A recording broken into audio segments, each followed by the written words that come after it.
Good morning, good afternoon, good evening, marhaba, assalamu alaikum, namaste, and every other greeting in all the languages out there.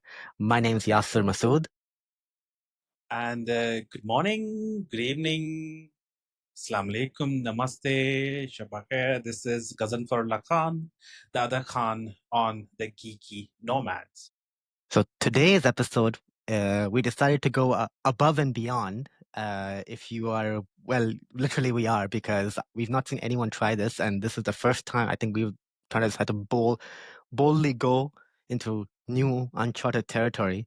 So if you're watching this on video, like they say, seeing is believing. So you will actually see that, of course, we've been doing this remotely. I'm at home, but my other co-host, Gazanfarulla Khan, is actually somewhere. No, wait. Let's give them hints. Let's give them some hints. Do you think you can recognize by this where I am? I think maybe by that or this, you can have quite a bit of understanding where If I you am look, seated. if you look closer, you'll actually see the hint. He literally actually showed you one clear hint Oh, when he there's a moved his. hint. There's a hint. There's a hint right there. Okay. Not to tease you any further. I'm currently about, let me see, we're about 36,000 feet, somewhere flying over Hungary, I believe, just past Turkey. I am in the world's best business class on the world's best airline, Qatar Airways. And guess what? We are recording this live. It's not pre-recording. It's not me doing a recording at my end. Yasser doing a recording at his end. We are recording it live on the plane at 36,000 feet. And you know why? You know why? Because we have the awesome Starlink. You don't believe me? I am. There you go. See that?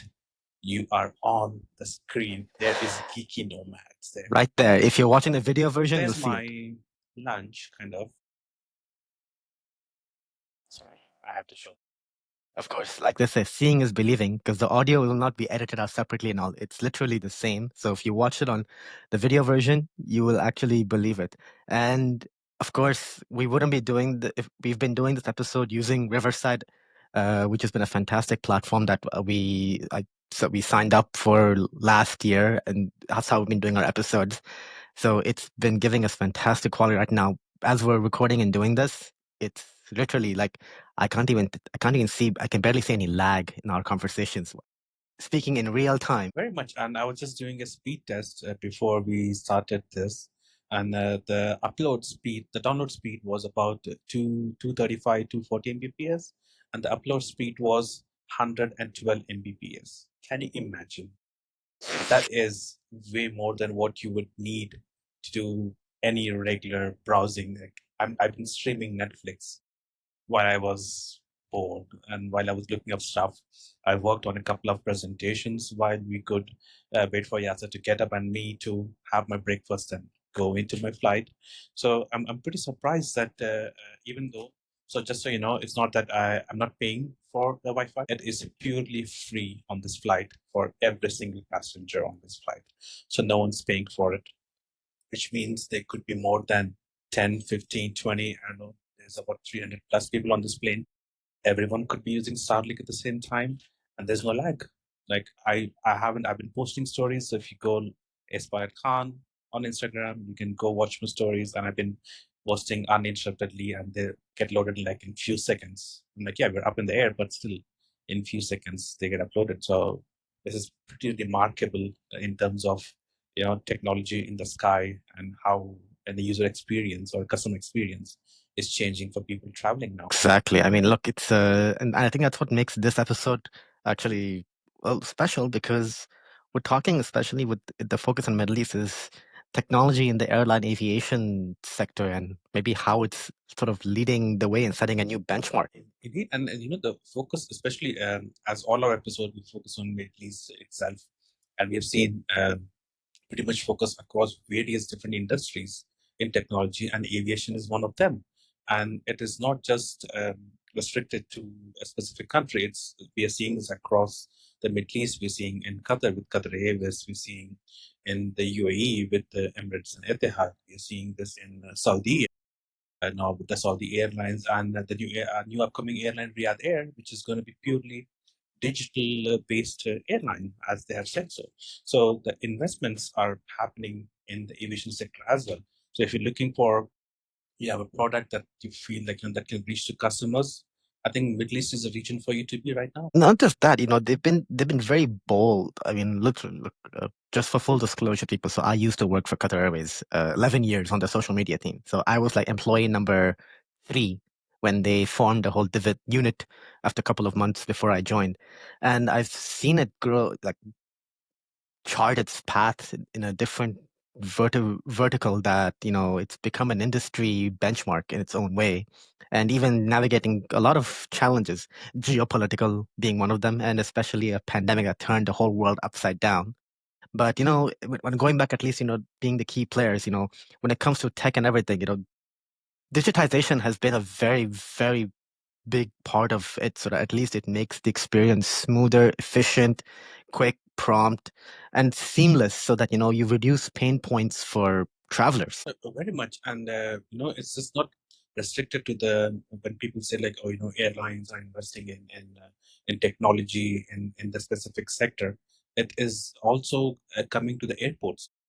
You don't just have to experience it on board an aircraft. You can experience it at the airport. You can even experience it before you even book your flight. I mean, the booking systems for majority of the airlines in the region are using AI to an extent to understand customers the search preferences, uh, where they prefer to travel, what time of the year, if they are more like cost beneficial or they want to like splurge more and enjoy the luxury that many of the Middle Eastern carriers offer. So it is expanding to various horizons within the sector itself. And I think a couple of good examples, maybe biased, but I definitely want to put it out there. Um, Self check-in gates, e-gates.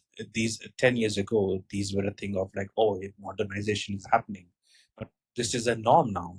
Facial recognitions to enter the country. Like if you're traveling within the US now, majority of the US airports do not like at the gate. They do not check your passports. They just ask you to scan your face in front of a Face ID scanner.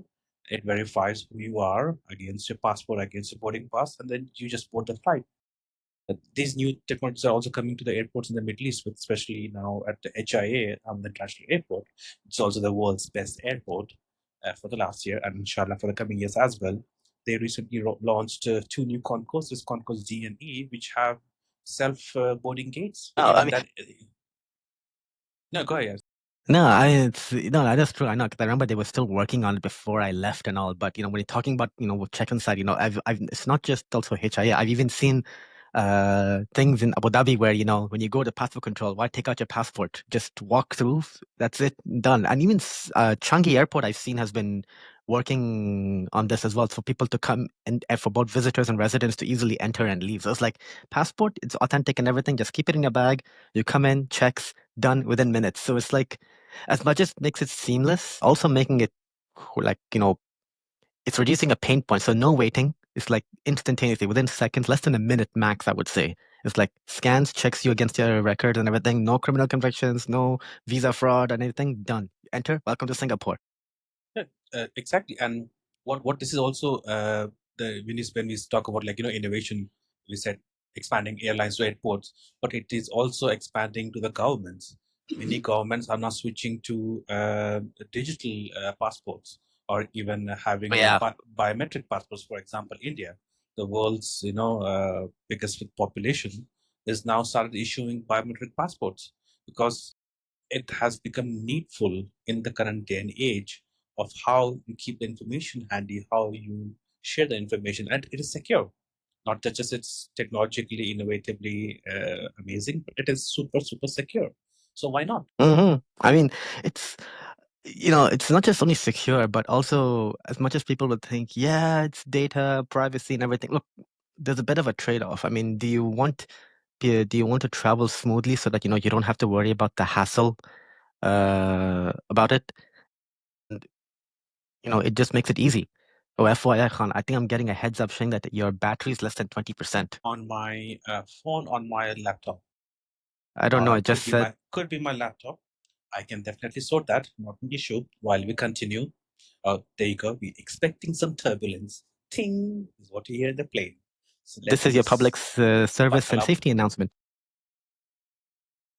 Hold on a minute. And while Khan is actually buckling up, and you can see it, so you can see, yeah, you can see a little bit of shakiness and everything because, you know, Khan is like smiling, like, yes, I'm buckled up. Good. I'm going to plug in the adapter. I mean, oh, there's his adapter already.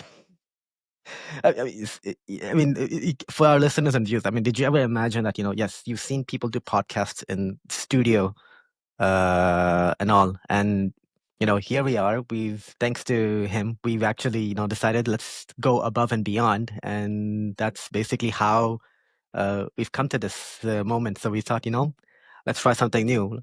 Let's take chances. Maybe we make some mistakes, get messy, learn and fix it. And and you can see Khan's actually and we are back from our public. And I'm back. I'm buckled in. I am plugged in. So maybe just while you were on that topic, like, you know, we're trying to do. I'm also learning. This is the first podcast we're doing on the plane. So if you see, it's a bit of a mess. We're over here with all the wires and everything. So me trying to make sure I am connected, so we get the right quality video, we get the right quality of voice, and I can see each other, and I can see the document for our topics. The best thing is I can connect my HDMI to my IFU screen where I can hook up my laptop. I have two screens now that I can look at information and talk. I have a power outlet to charge my laptop and charge my phone at the same time. And I'm like, what better do you need? Who needs podcast studios? We just need a flight somewhere and just record a podcast. You know, everyone has thought that, you know, content creation, just certainly going a bit of a tangent, they thought content creation means, okay, you start investing on high quality production, you know, cinematic filming cameras and everything like that. But look at us, you know, we started this podcast off of bare bones pieces of equipment, and it's been doing great. Look, we've been using Riverside remotely for a couple of months already since I moved. Khan's taking his snack, so we have we have this amazing Shure MV7 Plus microphones, which I managed to get for both of us to kickstart our journey. And if you notice, there's no noise coming in the background from Khan. When he speaks, his voice comes in crystal clear. Pretty much, and there's always an AC noise. We are Yeah. traveling at such a speed. There is engine noise. Do you have a bit of background noise? Because I can hear it in my other ear, and it's I hear it. yeah, it's surprising, like, you know, like everything's filtering through it. And thanks to Shure for, you know, making such amazing devices, and thanks to Yasser for getting one as well. It was his birthday Yasser present, actually. it was my last year's birthday. So Yasser must say other birthday is coming up. Yeah, it's in a few days, just so you know. Yes, I know. Yeah. Oh, yes, exactly. I still have a calendar. Don't worry, I haven't forgotten. All right. So let's now, while Khan is enjoying his amazing lunch, and well, I think it's lunchtime if it's still no. So when you're going back to you know, digitization and all these things, so you know, it's not just even checking out, even air traffic control, because air congestion is a big challenge to navigate. Especially you want to make sure you depart and arrive and navigate at least the airspace around it. I mean, just look what happened recently with Heathrow when Everything that shut was down. Like that was something that no one predicted would ever happen. I'm like, you have the worst to worst case scenarios: plan A, plan B, plan C, plan D. But this was plan Z, where whatever you could do. Imagine the world's second highest or third highest with the amount of traffic, about and a 200,000 people. That is busy airport as well, very popular. and the hub for a specific airline. So it changes a lot of things. And with that, like in terms of air traffic control, like, you know, when you land, because we all are passengers, we don't feel how our aircraft is like after landing, going to our gate and everything. Going from 10 years ago, where we would have something called as a follow me aircraft. This is me from my previous flying experience and just sharing that. We would have. Go ahead. You want to say something? No. I would say Khan. Just so people know, Khan actually used to fly. I think he used to fly like freighter aircraft and all that. Yeah. So I was a pilot prior to my podcasting era. So Yes. I've tasted that bit in my life. But yeah, so with that in mind, you know, we would have marshalling to come into a gate to park an aircraft. Now everything, the technology is so advanced. Many airports where they don't, specifically in the bad weather conditions where the visibility is low, there's always a line which the aircraft taxis on. So the air traffic control can actually tell, okay, specific aircraft, let's say Qatari 763, that flight I'm on, follow the greens. As soon as they say follow the greens, means there'll be a green line on the ground for them to follow to get to the gate where they need to be at. And when they get to the gate, there is like an LDAR, LiDAR, like radar Yes. system, which scans the aircraft, tells you the type of aircraft. So which means you're at the right gate that you need to be at, and it tells you when to stop. So you're parked in the exact position for the air bridges to connect and the passengers to deboard. So this is how far technology has come. Even the trucks that push you back. Like previously, we would have heavy diesel trucks. Now Yeah. we have something which are like mini drones in a way. I want to call it ground drones that just connect to the aircraft. You have a remote control, like you're playing Wii or PlayStation, and you push an aircraft back. Like that is tech. It might not be as what everyone else sees as innovation, but that is innovation. Like, that's true, and not just that. Even when talking about drones, it's also a challenge for air, like in countries and the airspaces where they don't want flying drones to come into the like our actual operational airfields, because it's a big safety and a security hazard. I mean, I know before years I've seen there've been issues of drones just coming in right near airports and all, and it just suddenly says either a ground stop or go around for flights when they land. So it disrupts operations. And as technology has been improving, I mean, it's a good way to fence. They've been fencing things off nicely so that nothing comes within that time. And if it does, it's just like this is the sense I get. It's like just I would say then just brings it down automatically. Or there are people who carry. I've seen them carry these. Uh, I don't want to say guns, but literally I think they're like these beam sort of cannons in a way. Yeah, they are like laser focused. So what they do Yeah, is they emit a magnetic field yeah. So it screws up their which shuts down the drone and just falls. yeah I'm like, free falls.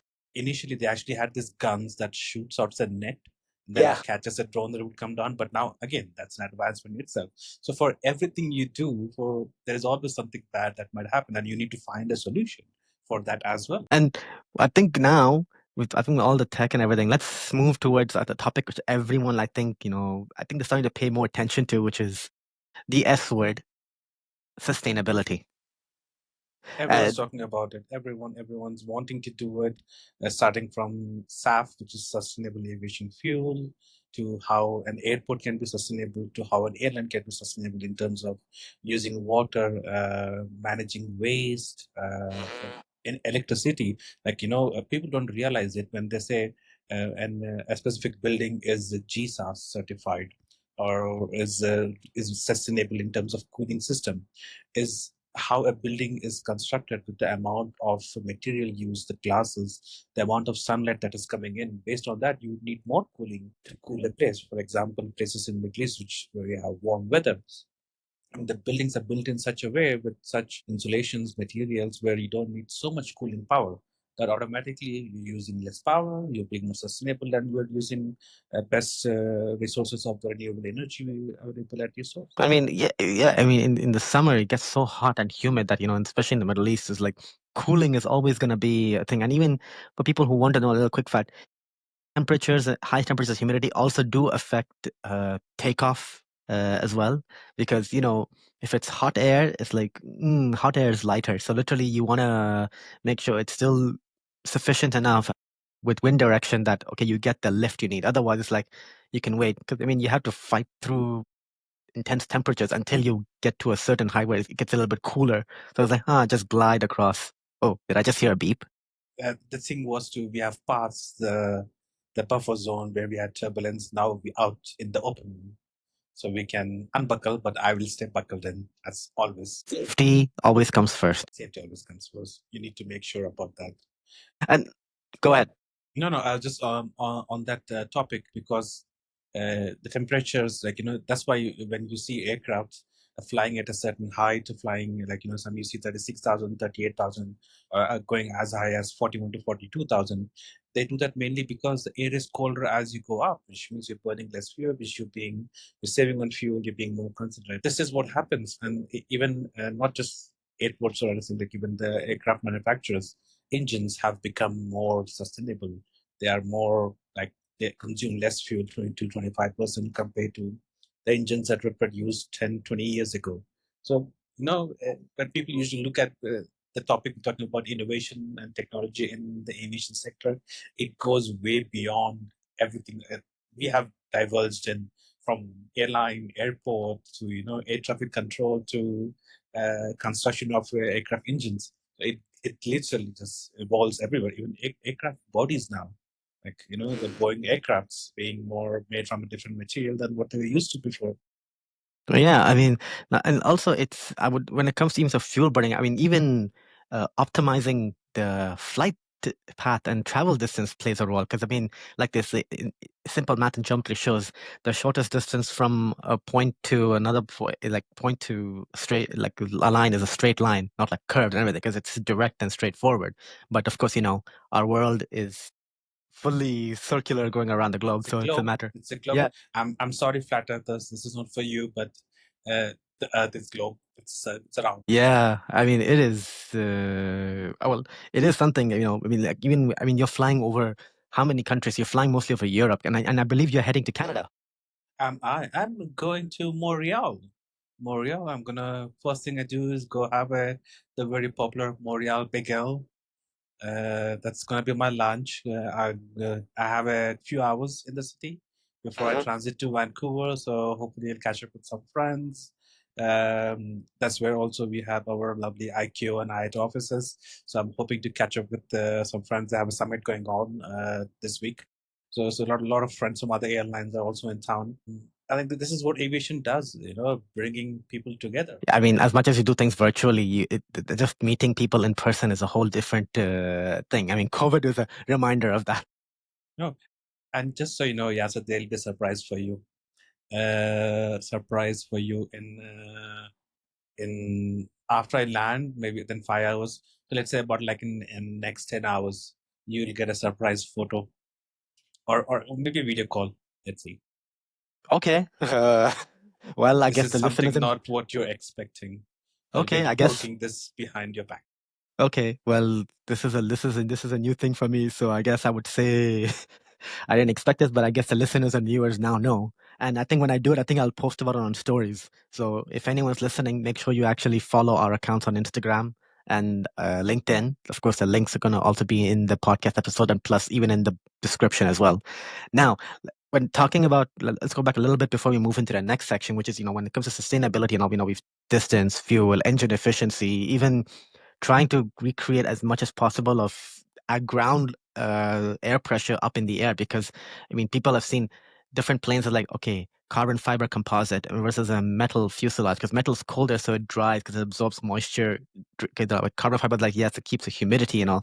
So I mean it's a whole trade-off. You have to find the right balance, because airlines, whenever they plan and order aircraft, they want to make sure they can carry as many passengers as possible, because I mean after all, aircraft are very, very expensive asset. Yeah, exactly.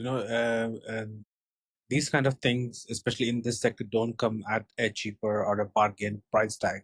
If you really are speaking about being sustainable, then as I say, you need to walk the talk. The only way you can walk the talk is by spending big bucks, and it's an investment. It's not for me. For if you think as is, it's not an expenditure that you're doing for right now to be in the media to say like, oh, we are sustainable, etc., etc.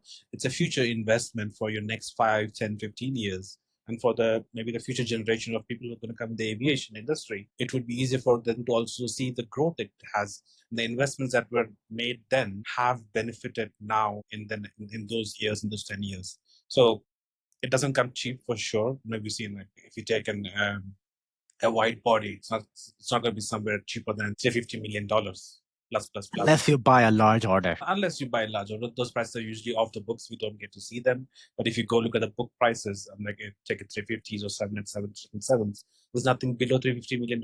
That's a huge investment by any airline investing in an aircraft. So what they're trying to get out of it, they're trying to make sure it runs a good cycle. It's easy to maintain. Even maintenance takes, like previously, engines, they need to be washed, because when engines are being utilized, it takes in dust, takes in like all the weather storms it goes through. It needs to be washed and cleaned so it can perform. at his best performance to the fuel consumption happens the right way. That's where we do an engine wash. So previously, we would maintenance teams would install a ring that just jettisons water at a high speed, and then that washes the engine.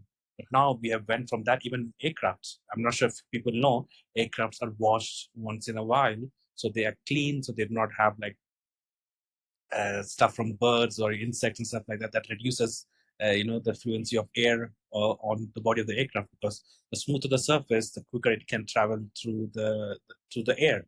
So with these transformations, now we do foam washes. So now we GE's foam wash, use, I remember that. yeah, GE foam wash. We just plug in, it just inserts foam created from the liquids being used. This way, you're saving fuel on machinery, you're saving water, yeah, and you're saving the lifespan of the engine also, because you're not jettisoning water all the time. You're using something softer which will avoid like corrosions and stuff like that, because it's metal. So even that has, it came to an innovation. Maybe we just get something where you take an aircraft through a car wash, so it's like plain wash. You go to get a plain wash. You would need to build something as big as an aircraft hangar and then put so many brushes and everything just to Yeah, move around. That would be a big undertaking. you know that's a good AI video we can make. There's this videos going on of miniature people that like work things and making Or the stuff. tilt shift, yeah. Yeah, yeah. So we can do something for an aircraft. Oh We should do yeah, I would. something like that. Yeah. Actually, I no, actually I remember we do back in my time we did something especially for the Formula One livery. Yes, the aircraft. I remember. We So can that link the video in the here. description, Yeah. you guys will see it. So I basically it was, and I found some time lapses because that was actually something we used to activate the F1 partnership. Global tech trends in aviation. That's we've talked a bit about it, Liam, but right now it's because it's a mix of sustainability and trying to keep up with industry trends. Because one thing people really need to know that as much as airlines would still love to try to be first to adapt something big and great, especially I'll give you one example with this whole Starlink Wi-Fi. So, as much as, my previous employer and Khan's current employer basically have employed Starlink Wi-Fi as rolled it out as fast as possible. When I looked it up, I've seen mention of, when one airline talking about it, and I've been seeing picked up by publications like TechCrunch and Verge, and it's been Starlink and United. And I was like, guys, there's another airline in the Middle East region that's actually rolled out most of their fleet with it. I'm telling people out there, well, do these guys not keep up with the entire tech portal? So why haven't they gone and seen, oh, wait, there's another Middle East and that actually rolled out almost the majority of their fleet with Starlink Wi-Fi. And here they're talking about United. Come on, Yeah. you have leadership around the world. I'm not aware of how many aircraft United and even I think Alaska. Is it Alaska? Yeah. Yeah, Alaska also had it. Yeah. But I think as what I know, we have, so initially it was a Boeing 777 fleet on Qatar Airways, and if I'm not mistaken, I believe majority 70% of the fleet, because I think the 52, 57, 57 777s, majority of them, when I say it's like more than 65% of them already have Wi-Fi, Starlink Wi-Fi, and it's free. Including the one Khan is traveling on. And not just that, it's like when we're talking about things like you said, you talked about electric. I mean, even ground equipment vehicles that do pushback tractors, they're all going electric as well. Like, why go fuel? Uh, Changing methodologies in terms of manufacturing materials for the things. Just what's lighter yet durable. I mean, everyone would think carbon fiber, but when I see carbon fiber, I think, oh, exotic vehicles. That price tag is high. So it's like, how do you do it? And thing like and using a bit more on autonomous machinery so that at least they're more self-aware. Like, I'll tell you a funny thing after you talk about, but when it comes to autonomous, because I actually got to see it when I was at South by Southwest. I think it was in 2 weeks or so ago. But I mean, now even connectivity, because what people need to understand is that all of these new things might be big, but at the same time, they also have to think about the safety and security. Because after all, when you put it into an aircraft, you have to see that, okay, will it cause any interference? I mean, if you buy any consumer equipment, they always say that, okay, it complies with the FCC. That means this equipment might give up interference and everything, but at the same time, it also has to accept interference from other things. While right now, like Khan has this laptop connected by HDMI. It's probably the HDMI 1.1, 1.2 spec, but right now we're already at HDMI 2 and 2.1. Things will take time to actually come in to an aircraft as well, because they need to go through a rigorous process to make sure, okay, this works, great, done. And probably by the time it goes through it, you'll see a new version come out. Yeah, exactly. And this is not something that you can easily change on an aircraft. For example, take the IFE screens on aircraft. Aircraft come pre-fitted with IFE screens, the whole program that run the systems, the machinery, and everything. It's not as simple as you taking your car for a wash and like, hey, I don't like the seat covers, just remove them and put them back on. This takes time because then again, this involves investments from the airlines. They have to get companies on board, get the regulation approvals. Is it going to work for them? The maintenance of it, and okay, something great is out now. What about if we wait for another year? There might be something amazing coming. So maybe we can skip it, just like an iPhone. Like, okay, I'm gonna skip iPhone 16 or the 16 E that's launched now. I'm gonna wait for a 17. So that would be like then you become the industry leader in that. This is the gamble I think major companies, not just aviation, across any industries who work face to tackle, like, do we go with the trend that's happening now, or do we wait it out, understand what it is doing, how is it benefiting everyone, and then bring it on slowly, gradually, and then introduce it to their customer base and see how it works. If it works, then you go full out and make sure everyone makes the most of it. Just on that, I'm sure, Yasser, I think before we left, we launched something called as Horizon. Mm. So this is something, in terms of future of tech that we're talking about. All the cabin crew on Qatar Airways aircraft, if you are flying in your next Qatar Airways flight, you'll always see them with an iPhone device in their hand. This is not their personal phone. They're not checking their WhatsApp or anything. This is something what it's called as the Horizon device. This is for the customers. This is to help them understand, their flight loads, where the passengers seated, passenger Preferences. preferences.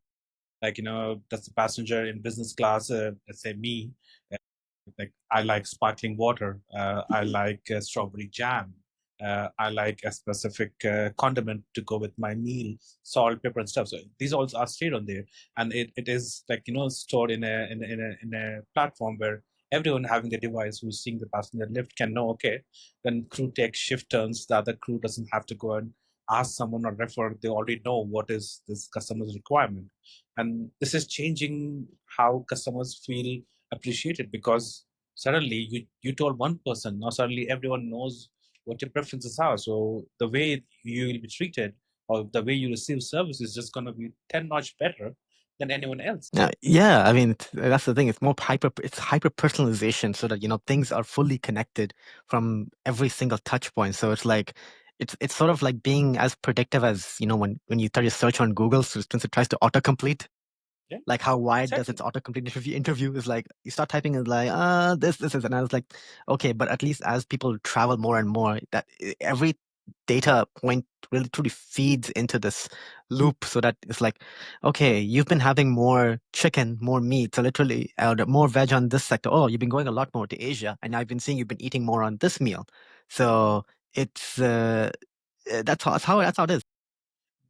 And just to add the topic of sustainability to it, this helps at least Qatar Airways understand what is the preference of people on these flights. Mhm. So they know they need to have X amount of meals for a specific type of people traveling. Do they need to have more chickens? Do they have more vegetarians? This helps them avoid any food wastage. There you Exactly. go. That's a sustainability. And saves weight on the aircraft because Safe, yeah. There you go. fuel takes up a big chunk of it because you need to carry a lot of fuel, especially for contingencies and such. Then followed by people, each passenger who's seated in their seat and their baggage, depending on where you're flying and where the aircraft is flying, Yeah. and cargo as And well. cargo and fuel itself. So you're actually taking fuel to. I'm on a 14-hour flight. So imagine the fuel required to burn to go 14 hours nonstop. So you're carrying weight to burn the weight itself, and that's why you usually see when you're traveling such long distances, planes after 4 hours, 6 hours, they'll start climbing higher to a higher altitude because they are lighter in weight. So once they're Mhm. lighter in weight, the higher they fly, the fuel burns is what we call as the cost index. There's a small notch in the cockpit for the pilots to choose. They can choose the cost index and see how much fuel they want to burn, how fast they want to go, and that is again, like, sustainability, innovation, how you're saving everything altogether. And also, I want to just touch back on something I mentioned. So when I talk about autonomous and everything, so when I was at South by Southwest, I was actually heading back to my apartment. I know if people have probably seen articles and everything about it, but I actually, right near my apartment, I saw an autonomous wheeled drone actually doing food deliveries. It was Yeah, actually it was actually I have a video. I actually put a video of it on my Instagram, so I can put the link to it. It's like it was just waiting for the red light to turn green at the pedestrian crossing, and then it was just like after that it just crossed. I'm guessing it was remotely controlled, or it just knew its path well because I just saw it going from one restaurant I think towards someone's home or apartment because I'm sure they'll have to come down and collect it because they will not go into the building. But I was like, if I've actually seen articles and everything about it, now I actually saw it in real life, and I was like, okay, and even self-driving, cars. Of tough. Yeah. course, there's even talks of one day maybe they'll have self-flying airplanes. I was like, ooh, that's a big. I don't think we'll trust AI or any autonomous aircraft to actually do the flying for us. Because I would still say, if anything happens, I think a human would still be very, very essential when it comes to flying. Like, I'm not sure. Yeah, I'm sure. Remember when 5G technology came out? Oh yeah. Everyone was onto the whole autonomous flying machines. Even in Qatar, when Ooredoo launched 5G, I think they showed an autonomous taxi air vehicle that uses 5G technology to, in terms of radio waves and everything, understand where it needs to go to communicate, and completely autonomous, flown by itself. And this is where now we're going to 6G in some months' time across for sure. Oh, yeah. We already The have Middle East will, six. will go after, we'll be the Yeah, first to have it. I'm like, I don't think anyone does it better than UAE with Yeah, and and yes, they actually announced that they were actually in early testing on 6G. yeah, they already are, and the speeds they have, especially in Abu Dhabi. I'm not sure about Dubai, but in Abu Dhabi, I have friends who work. Do you remember Jono from Yes. Orido? Yes, Jonathan. Jonathan, we recently were having an exchange on threads for Formula One, because now they launched a 4K streaming with multiple screens, and we threw shit at each other like, oh, sorry, Qatar doesn't support that, Abu Dhabi does. So the reference was to previous and current employer, but we get the idea of it, and it's just interesting how today we might think something. We're talking about all these things today. Next week, someone would be coming out and launching something better, and there's never to, like, show and tell, like, what is the limit of all these innovations and future tech sustainability goals for people, for companies, for airlines, for passengers, that would meet the satisfaction levels. And with that, I think we'll have to now think of, well, we're talking aviation and travel. So, what's the future going to be like when it comes to aviation and travel? Loop, loop, Mr. Musk. Is it Mr. Musk, or is it Loop? Is Mr. Musk, right? Yeah, Hyperloop, Yeah, yeah, yeah. Hyperloop, SpaceX. Hyperloop, SpaceX, even Amazon, Blue Origin, going to space for a holiday for 15 seconds, 44 seconds, whatever that is. Yeah. Even I think Virgin Galactic, Richard Branson.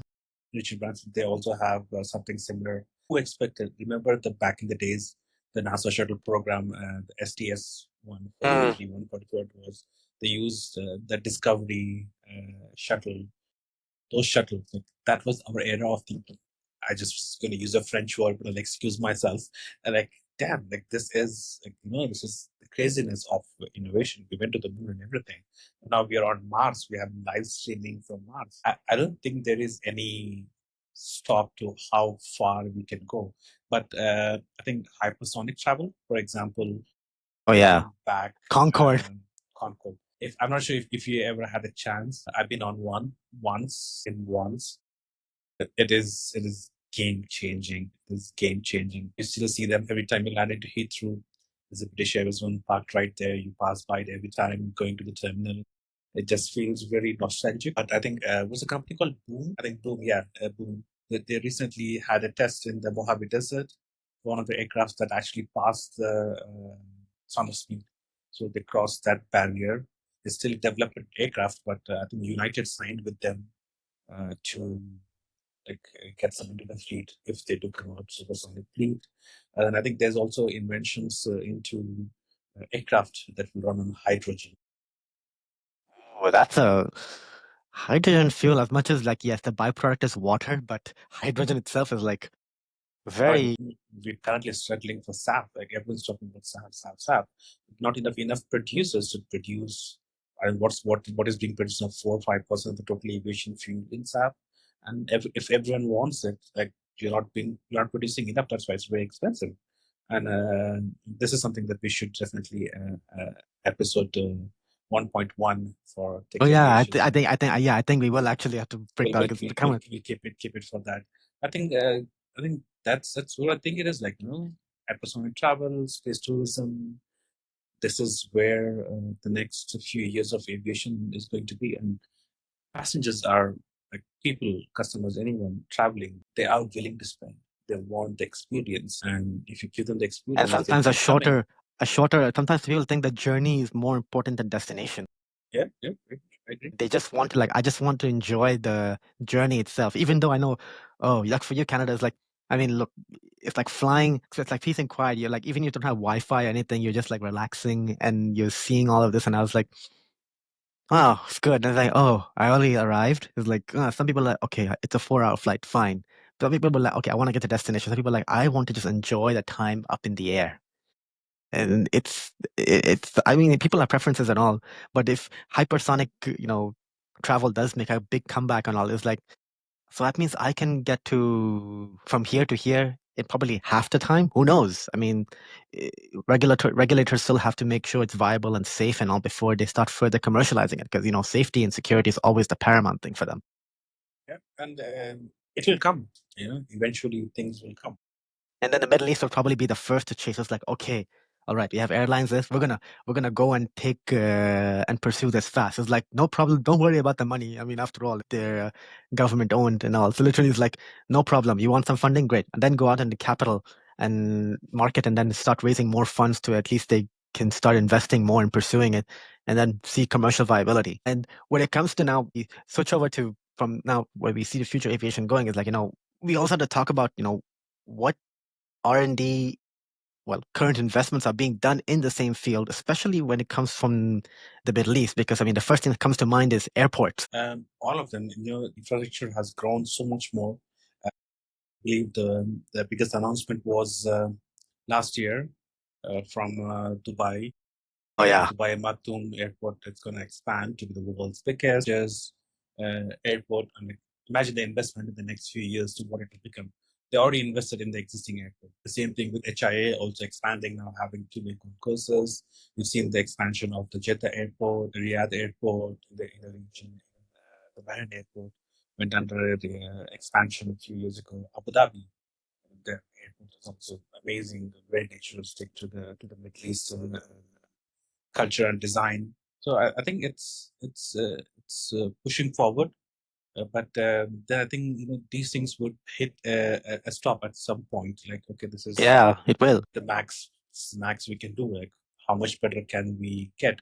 Because the airport is built on a specific space. You just can't keep on building new terminals and new office Heathrow's spaces. problem, since they've been trying to expand Yeah. and they're facing challenges and that. I think they got the approval for the third runway, if I'm not mistaken. Well, and the next thing there'll be more slots being bid up. But when it comes to the Middle East, like, look, you've got the main hubs, and I know they all try to make it so that even their hubs become a destination of their own, so that they make people transiting is like a nice, comfortable experience for them. As they part as many amenities as possible, whether it's freaking gaming rooms, sauna, spa, cinemas, nice walking garden, tail shops, various F&B options, even we are making the transit experience smooth so that they use it as a way to encourage people like, hey, why don't you stop over and maybe explore Dubai or Doha and Abu Dhabi? I mean, these are the two main airports that have been trying it. And now I know Riyadh is going to focus on that when Riyadh Air comes out, because I know the main airport is going to get a complete makeover and facelift for especially for Riyadh Air.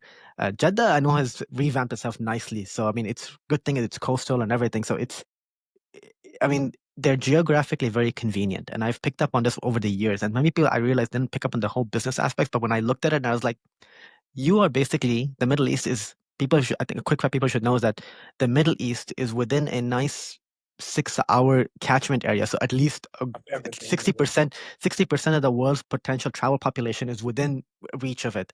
And of course, when you want to go longer, I mean, you have to see that, okay, markets like here in the US, North America, and all, I mean, they're far longer, but they still have a penchant for traveling.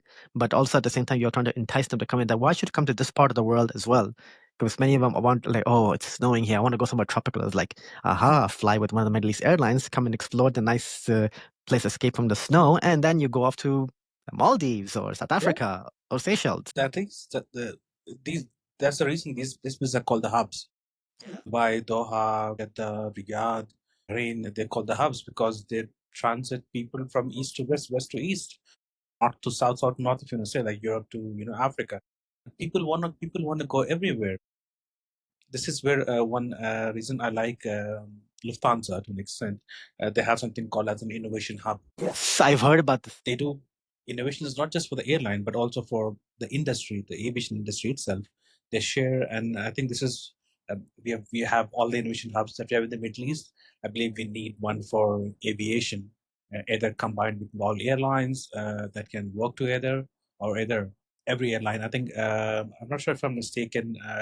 Emirates had launched something called EBTA, EBBTA, something Yes.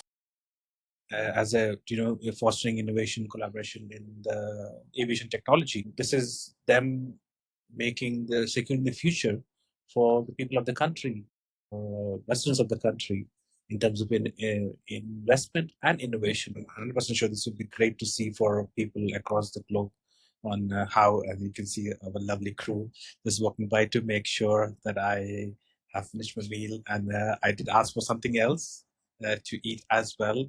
So they're just checking on me. This goes, that's so. This is going back to the thing like they have a device, they have saved my order, they know that I need to be eating this. So this is how I feel appreciated. Like I know they look after me. They're yes, paying ticket prices and everything, but that comes at a completely different level and experience. And this goes way beyond it. And this is only feasible because of advancements in technology and things like innovation hubs. Exactly. I mean, they'll constantly want to do it because they don't rest on their laurels. They're always like, okay, we've got this out. Now let's see what we can take the next step, whether it's we're doing a full revamp or how can we significantly improve this so that now we've made this as version 1, but now let's further optimize and streamline it because let's see what people have been using it. It's like, oh, I'll do this and that. And when it comes to, we've talked about especially now airports and especially now on the airline side of things, but when we, you know, how do I put it? It is, we're talking about the Middle East region. Uh, I mean, well, how do I put it? Eh, There's so much happening, especially when we talk about how we focus on the Middle East region as such that, oh, my son just came, he's looking out the window, but you can't see him, but he's actually just right below me. You're not gonna pick him up this time. No, yeah, no, Not no, in the no. video. No, because there's a reason why we didn't have it on the thing, but if you've seen our clips, is because my son looks at me as his bed. He's like, I was like, okay, yeah, you might have heard us. Yeah, I can hear you. yeah, exactly. Yeah. So if you hear any baby voices, it's basically apologize, but I can't. He's my bundle of joy. But going back to the region, as such, you know, we've talked about all the tech and when it comes to electric and hybrid other things, sustainability, AI, and with using technology and data to fuel all of this, and even when it comes to things like biometrics, so that we can make the travel experience more seamless. I mean, I feel like there's something we're missing when it comes to talking about the Middle East region. What do you think is missing, Yasser? Can't put my finger at it, but how do I put it? I feel like I think I feel like we have this is one more, how Apple's one more thing moment. It's like right there. I think Middle East does more than what any other regions are doing currently. We all can agree on that, right? So there is already existent. Uh, yeah, no, go ahead. There's already like things like I'll wait for Yasser. I'll wait for Yasser. So until Yasser comes back, let me keep you entertained. Suddenly you see some bright light. I'm well glowing. Yeah, thank you. Someone has opened some window shades so I can look much better. I can quickly give you a preview of what the setup looks like, maybe, or we do it at the end of the video, so you can look at what it looks like. Innovation, this is innovation. Like, imagine being on a aircraft, suddenly my screen tilted, and now it is tilting back again. Yeah, I I just don't know noticed. why. I was like, huh? It's tilting to the left. Can you please come back? Am I cross-eyed now? No, I got you. Okay, Uh, so I think we are turning, and the aircraft's turning slightly. mm-hmm. So the iPhone's gyroscope is probably not working properly. Hmm. Okay. Hold on. Do you want? 1 minute. Yeah, yeah. Right. So what I was saying, in terms of innovation, as you can see, I'm having lunch, but there's this candle looking like a light on my dinner table. So this is just an electric candle in here, but this gives you the view of having candlelight dinner at 30,000 feet in the air. That is innovation. That makes you feel special.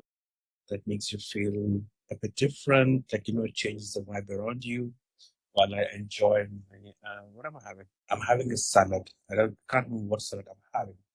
I'll just 1 second. Now look at the menu, and what I'm having. This is a roasted artichoke salad with coriander and mint dressing. I can't tell you how amazing it is. And I'm And I'm having an back. energy. Welcome back. Energy breezer. This is made by Evergreen Organics. So shout out to Ghanem. Amazing. Taking the culture everywhere. Yes, it's gone again. And I'll enjoy my salad till then.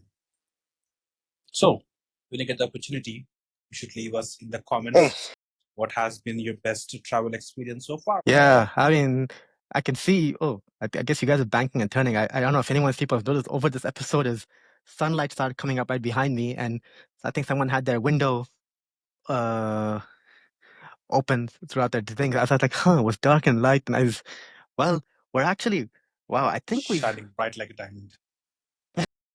Rihanna, exactly. Well, I think we've covered a lot, especially on this, and so far, Yeah. it's been uninterrupted. It's been smooth. Khan, actually, for anyone who's watching and listening, you need to give credit to Khan because he came up with this entire uh, concept, and we're like, you know what? We've seen it. Nobody's done it. Let's be the first to try and doing it. And we've been using Riverside connected by his in-flight Wi-Fi and me on Wi-Fi here, and the amazing Shure mics that have actually, you've noticed, you've not picked up, heard any of the usual aircraft cabin noise with the air conditioning and all as it's flying. You've been hearing Khan clearly, crystal crisp clear, as if you're listening to an MP3 song, or whether on by downloaded or streaming it. And it's a big testament of how far we've come. I don't think we would have been able to do this a couple of years ago. I don't think, maybe not even a year ago. A couple of years is a long time ago. Couple of years is actually a long time ago. But this is something that I had when the perks works give you. Uh, I would really appreciate my workplace for giving us the benefits to travel and the opportunity to experience uh, our Q suites, the food offerings, and the Starlink connectivity on board this aircraft, which again wouldn't have been possible without that. And also to Riverside, like, I haven't seen a single lag. Like, I've been watching Yasser right in front of me on my IFS screen. He hasn't flickered for a millisecond.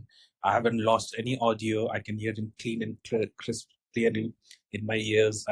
Hopefully, I'm sure this recording will come off pretty clean, Oh, and it will. we'll That's a start good thing with seeing Riverside.